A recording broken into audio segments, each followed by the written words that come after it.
ನಮಸ್ತೆ ಎಲ್ರಿಗೂ, welcome to Madhu's kitchen. ನಾನಿವತ್ತು ಜವಳಿಕಾಯಿ ಪಲ್ಯ ಮಾಡೋದು ಹೇಗೆ ಅಂತ ಹೇಳ್ಕೊಡ್ತಾ ಇದ್ದೀನಿ. ಮೊದಲಿಗೆ ಜವಳಿಕಾಯಿನ ಸಣ್ಣ ಸಣ್ಣದಾಗಿ ಹೆಚ್ಚಿಟ್ಕೋಬೇಕು, ನಾರೆಲ್ಲ ತೆಕ್ಕೊಂಡು. ಅದಾದಮೇಲೆ ಕಾದಿರೋ ಹಂಚಿಗೆ ಹಾಕಿ ಹುರ್ಕೋಬೇಕು. ಸ್ವಲ್ಪ ಕಪ್ಪು ಬಣ್ಣ ಆಗ್ತಾ ಇದ್ದಂಗೆ ಸ್ಟವ್ ಆಫ್ ಮಾಡಿ ಅದ್ರ ಮೇಲೆ ಒಂದು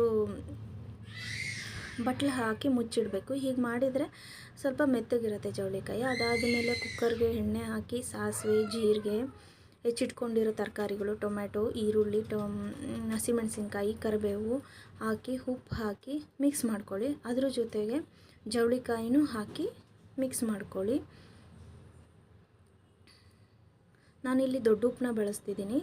ಅದಕ್ಕೆ ಸ್ವಲ್ಪ ಅರಿಶಿನ, ಸಾಂಬಾರು ಪೌಡರ್ ಹಾಕಿ ಮಿಕ್ಸ್ ಮಾಡ್ಕೋತಾ ಇದ್ದೀನಿ. ಈಗ ಅದಕ್ಕೆ ಜವಳಿಕಾಯಿನ ಸೇರಿಸ್ಕೋತಾ ಇದ್ದೀನಿ.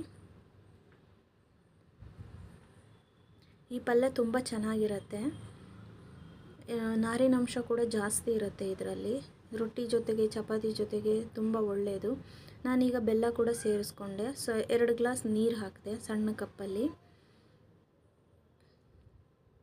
ಈಗ ಒಂದು ಮಿಕ್ಸ್ ಕೊಟ್ಟು ಕುಕ್ಕರ್ ಲಿಡ್ನ ಕ್ಲೋಸ್ ಮಾಡ್ತಾ ಇದ್ದೀನಿ. ನೀವು ಬೇಕಾದರೆ ಪಾತ್ರೆಯಲ್ಲೂ ಮಾಡ್ಕೋಬೋದು. ನಾನು ಬೇಗ ಆಗುತ್ತೆ ಅಂತ ಕುಕ್ಕರಲ್ಲಿ ಮಾಡ್ತಾಯಿದ್ದೀನಿ. ಕುಕ್ಕರಲ್ಲಿ ಒಂದು ವಿಷಲ್ ಕೂಗಿಸಿದ್ರೆ ಸಾಕು. ಇದೀಗ ಒಂದು ವಿಷಲ್ ಆಗಿದೆ. ಈಗ ಓಪನ್ ಮಾಡ್ತಿದ್ದೀನಿ. ನೋಡಿ ಎಷ್ಟು ಚೆನ್ನಾಗಿ ಬೆಂದಿದೆ. ಒಂದೇ ವಿಷಲ್ ಸಾಕು, ಬೆಂದ್ಕೊಂಡ್ಬಿಡತ್ತೆ. ಈಗ ಇದಕ್ಕೆ ಸ್ವಲ್ಪ ಕುರ್ಷಣಿ ಪುಡಿ ಹಾಕ್ತಾಯಿದ್ದೀನಿ. ಗೂರಳ್ ಕಾಳು ಅಂತಾರಲ್ಲ, ಅದರದ್ದು ಪೌಡರ್ ಹಾಕ್ತಾಯಿದ್ದೀನಿ. ಇದು ಹಾಕಿದರೆ ಪಲ್ಯ ತುಂಬ ರುಚಿಯಾಗಿರುತ್ತೆ. ಈಗ ಪಲ್ಯ ಸ್ವಲ್ಪ ನೀರಿನಂಗೆ ಆಯಿತು ಅಂತ ಅಂದರೆ ಸ್ವಲ್ಪ ಜೋಳದ ಹಿಟ್ಟಿಗೆ ನೀರು ಮಿಕ್ಸ್ ಮಾಡಿ ಹಾಕ್ಕೊಂಡ್ರೆ ಪಲ್ಯ ಗಟ್ಟಿಯಾಗಿ ಬರುತ್ತೆ.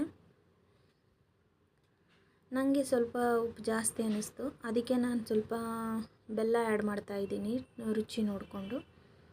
ಬೆಲ್ಲ ನೀವು ಸ್ವಲ್ಪ ಉಪ್ಪು ಜಾಸ್ತಿ ಆದಾಗ ಸ್ವಲ್ಪ ಬೆಲ್ಲ ಹಾಕಿದ್ರೆ ಅದು ಉಪ್ಪನ್ನೆಲ್ಲ ಬ್ಯಾಲೆನ್ಸ್ ಮಾಡುತ್ತೆ. ಲಾಸ್ಟಲ್ಲಿ ಕೊತ್ತಂಬರಿ ಹಾಕಿ ಮಿಕ್ಸ್ ಮಾಡಿಕೊಂಡ್ರೆ ಮುಗೀತು, ಜವಳಿಕಾಯಿ ಪಲ್ಯ ರೆಡಿ ಆಗುತ್ತೆ. ಇದನ್ನು ಚಪಾತಿ ಜೊತೆ, ರೊಟ್ಟಿ ಜೊತೆ